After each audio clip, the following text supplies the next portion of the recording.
Basic physics suggestion HS 2025।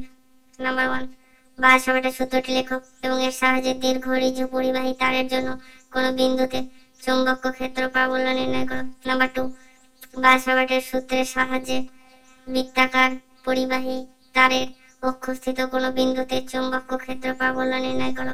Number 3, অ্যাম্পিয়ারের বদ্ধপথের সূত্রের সাহায্যে একটি টরয়েডের অক্ষস্থিত বিন্দুতে চৌম্বক ক্ষেত্র প্রাবল্য নির্ণয় করো। নাম্বার 4, লরেঞ্জের সমীকরণটি লেখো এবং একটি আহিত কণার গতিপথ পেঁচানো হয় কেন। নাম্বার 5, বোর ম্যাগনেটন কি, এর রাশিমালা নির্ণয় করো। নাম্বার 6, সাইক্লোট্রন কম্পাঙ্ক কি, এর রাশিমালা নির্ণয় করো। সাইক্লোট্রন যন্ত্রের গঠন ও ইলেকট্রনকে কেন ব্যবহার করা হয় না।